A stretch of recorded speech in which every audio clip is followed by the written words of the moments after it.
Hello friends, welcome to दृष्टि IQ. दोस्तों, आज की इस वीडियो में हम लोग पढ़ेंगे 12 अक्टूबर 2021 के डेली करंट अफेयर्स। तो आज की इस वीडियो में भी काफ़ी इंपॉर्टेंट क्वेश्चन है, तो आप लोग इस वीडियो को बिल्कुल ध्यान से देखिए। हम लोग शुरू करते हैं।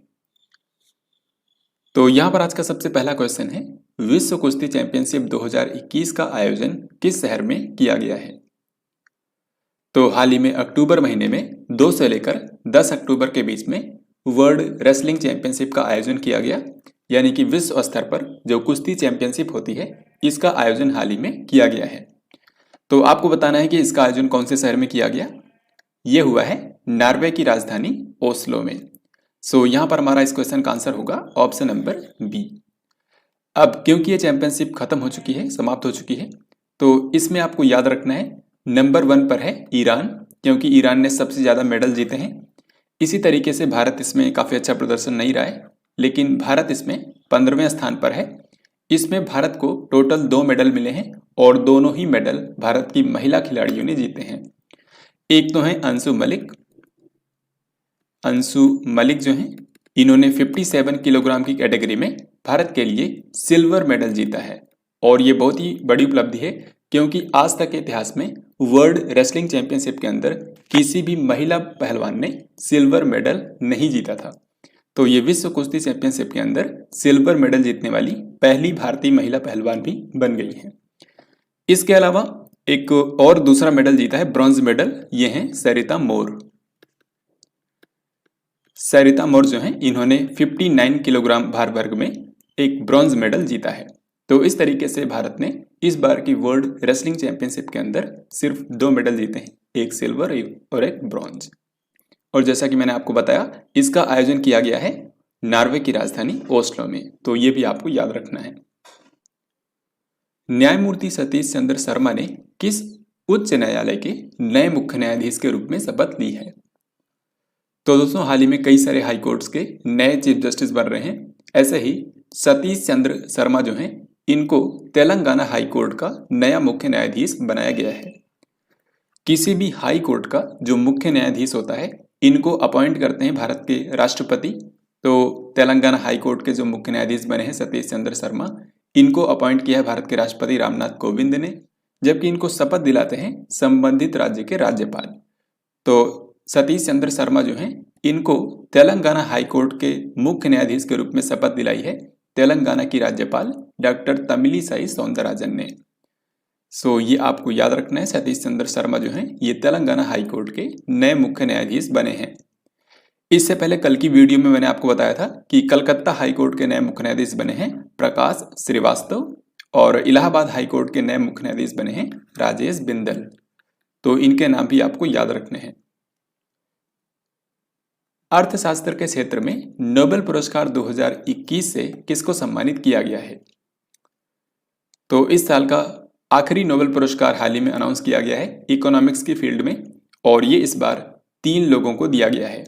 एक तो हैं डेविड कार्ड, फिर हैं जोसियो एंग्रिस्ट, और तीसरे व्यक्ति हैं गुइडो इम्बेंस। और तीनों ही जो अर्थशास्त्री हैं, ये हैं अमेरिका से। सो इस क्वेश्चन का हमारा आंसर होगा ऑप्शन नंबर डी, यानी कि उपरोक्त सभी। इस बार ये जो अर्थशास्त्र का नोबेल पुरस्कार दिया गया है, ये डेविड कार्ड को इसमें हाफ प्राइज दिया गया है, जबकि हाफ प्राइज में जोसियो एंग्रिस्ट और गुइडो एम्बेंस को दिया गया है। डेविड कार्ड जो है, इनको लेबर इकोनॉमिक्स में इनके योगदान के लिए दिया गया है, जबकि जोसुआ एंग्रिस्ट और गुइडो एम्बेंस जो हैं, इनको लेबर मार्केट और नेचुरल एक्सपेरिमेंट्स पर इनके रिसर्च के लिए दिया गया है। सो इस बार आपको याद रखना है, 3 अर्थशास्त्रियों को इस साल अर्थशास्त्र का नोबेल पुरस्कार दिया गया। डेविड कार्ड, जोसियो एंग्रिस्ट और गुइडो एम्बेंस, तीनों हैं अमेरिका से। बथुकम्मा नाम का जो पुष्प उत्सव होता है, ये किस राज्य में मनाया जाता है?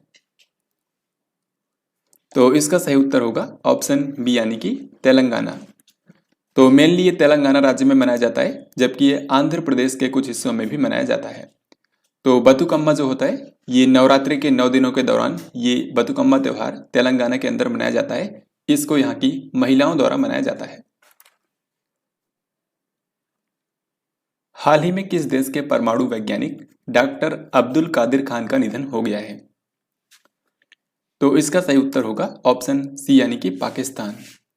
पाकिस्तान के एक परमाणु वैज्ञानिक हैं डॉक्टर अब्दुल कादिर खान, और इनको पाकिस्तान में परमाणु कार्यक्रम का जनक कहा जाता है। तो इन्हीं का हाल ही में कोविड-19 वायरस के कारण निधन हो गया है। ISSF जूनियर विश्व चैंपियनशिप 2021 का आयोजन किस शहर में किया गया है? तो अभी हाल ही में इंटरनेशनल शूटिंग स्पोर्ट्स फेडरेशन के द्वारा जो जूनियर वर्ल्ड चैंपियनशिप का आयोजन किया जा रहा था, इसका हाल ही में समापन हो चुका है। ये 27 सितंबर को शुरू हुई थी और 10 अक्टूबर को ये समाप्त हो चुकी है। तो इसका आयोजन कहाँ पर किया गया? इसका आयोजन किया गया पेरू की राजधानी लीमा में। तो जैसा कि यहाँ पर मैंने आपको बताया, ये जूनियर वर्ल्ड चैंपियनशिप है।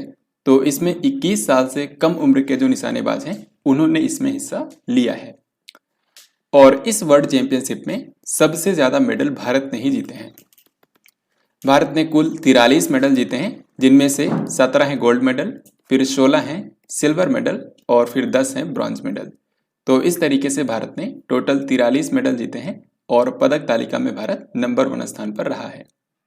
तो आपको इसमें से 2-3 पॉइंट्स याद रखने हैं, भारत ने कितने मेडल जीते हैं और इसका आयोजन कहाँ पर किया गया? पेरू की राजधानी लीमा में। फिक्की के अनुसार वित्त वर्ष 2021-22 में भारत की जीडीपी वृद्धि दर कितने % रहेगी? तो फिक्की यानी कि federation of Indian chambers of commerce and industry, तो इसके अनुसार हाल ही में वित्त वर्ष 2021-22 के लिए जीडीपी ग्रोथ रेट का अनुमान लगाया गया है 9.1%। इसके अलावा मैंने आपको बताया था कि 9.3% अनुमान लगाया है मूडीज ने, ऐसे ही 9.5% अनुमान लगाया है आरबीआई ने, फिर 8.3% अनुमान लगाया है वर्ल्ड बैंक ने और 8.7% अनुमान लगाया है फिच रेटिंग्स ने। तो इनके बारे में भी आपको याद रखना है।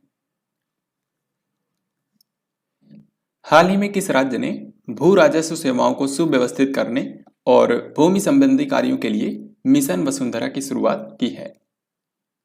तो इसका सही आंसर हो जाएगा ऑप्शन ए यानी कि असम।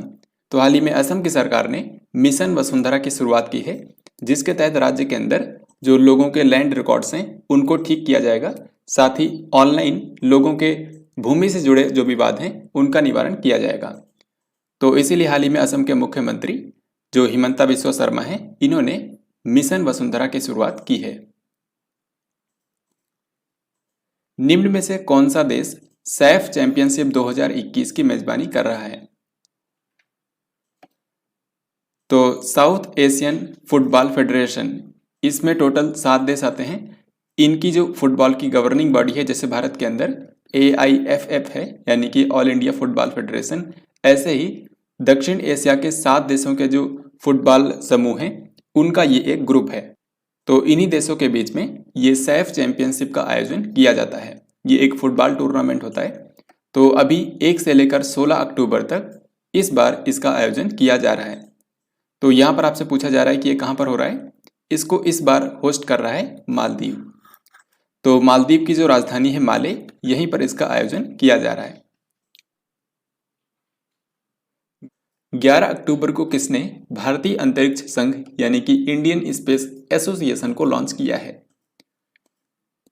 तो इसका सही आंसर होगा ऑप्शन ए यानी कि नरेंद्र मोदी। तो हाल ही में भारत के प्रधानमंत्री नरेंद्र मोदी ने यह जो इंडियन स्पेस एसोसिएशन को लॉन्च किया है, ये भारत के अंदर स्पेस और सैटेलाइट से जुड़ी जो कंपनियां हैं उनका एक प्रमुख औद्योगिक परिसंघ है। ये पूरे भारतीय अंतरिक्ष उद्योग को सामूहिक रूप से रिप्रेजेंट करेगा। तो आपको याद रखना है कि हाल ही में भारत के प्रधानमंत्री नरेंद्र मोदी ने भारतीय अंतरिक्ष संघ यानी कि ISPA को लॉन्च किया है। टाटा सन्स कंपनी ने सरकारी एयरलाइंस एयर इंडिया के अधिग्रहण के लिए कितने करोड़ रुपए में बोली जीती है? तो इसका सही आंसर होगा ऑप्शन डी यानी कि 18,000 करोड़ रुपए। तो हाल ही में 18,000 करोड़ रुपए की बोली लगाकर टाटा सन्स ने एयर इंडिया का अधिग्रहण कर लिया है। थॉमस और उबेर कप का संबंध किस खेल से है? तो इसका सही आंसर हो जाएगा ऑप्शन नंबर बी यानी कि बैडमिंटन। तो बैडमिंटन के अंदर ये टीम लेवल का टूर्नामेंट होता है थॉमस और उबेर कप।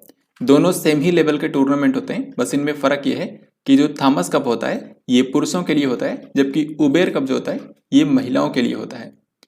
तो इन दोनों का आयोजन एक ही साथ किया जाता है। हाल ही में इसका आयोजन इस बार किया जा रहा है 9 से लेकर 17 अक्टूबर तक। इन दोनों का जो पिछला संस्करण हुआ था वो 2018 में आयोजित किया गया था। उसमें थॉमस कप यानी कि जो पुरुषों की इवेंट हुई थी उसको जीता था चाइना ने, जबकि जो उबेर कप होता है यानी कि महिलाओं के लिए इसको जीता था जापान ने। वैसे तो ये हर 2-2 साल में एक बार होता है, यानी कि 2020 में इसका आयोजन किया जाना था, लेकिन कोविड-19 महामारी के चलते ये 2020 में नहीं हो पाया और उसी को अब 2020 थॉमस एंड उबेर कप के नाम से 9 से लेकर 17 अक्टूबर तक आयोजित किया जा रहा है। और इस बार इसका आयोजन कहाँ पर हो रहा है? डेनमार्क के अंदर। हाल ही में डेनमार्क की प्रधानमंत्री मेटे फ्रेडरिक्सन भारत में भी आई थी और इनकी इस यात्रा के दौरान भारत और डेनमार्क के बीच में कुल 4 समझौतों पर हस्ताक्षर भी किए गए हैं। तो दोस्तों इस तरीके से ये था आज का लास्ट क्वेश्चन। अब हम लोग देखेंगे पिछले दिन का क्वेश्चन जो मैंने आपसे पूछा था। तो यहां पर सवाल ये था कि इनमें से किस राज्य में 120 मेगावाट की लोअर कोपिली जल विद्युत परियोजना का निर्माण किया जाएगा? तो इसका सही आंसर था ऑप्शन नंबर ए यानी कि असम। तो असम राज्य के दीमा हसाओ जिले के अंदर 120 मेगावाट की लोअर कोपिली जल विद्युत परियोजना का निर्माण किया जाएगा और इसका हाल ही में भूमि पूजन किया था भारत की वित्त मंत्री निर्मला सीतारमन ने। हेनले पासपोर्ट इंडेक्स 2021 में भारतीय पासपोर्ट को कौन सा स्थान मिला है? तो अभी हाल ही में हेनले पासपोर्ट इंडेक्स जारी किया गया है। आपको यह बताना है कि इसमें इंडियन पासपोर्ट को कौन सी रैंक मिली है। तो इस तरीके से हम लोगों ने यहाँ पर 12 अक्टूबर 2021 से करंट अफेयर्स के जो भी इंपॉर्टेंट क्वेश्चन हो सकते थे उनको हम लोगों ने यहाँ पर कवर किया है। तो आई होप आपको ये वीडियो डेफिनेटली पसंद आया होगा और अगर आपको ये वीडियो पसंद आया है तो इसको लाइक और शेयर ज़रूर करें। सो हम मिलेंगे नेक्स्ट वीडियो के अंदर, तब तक के लिए जय हिंद, वंदे मातरम।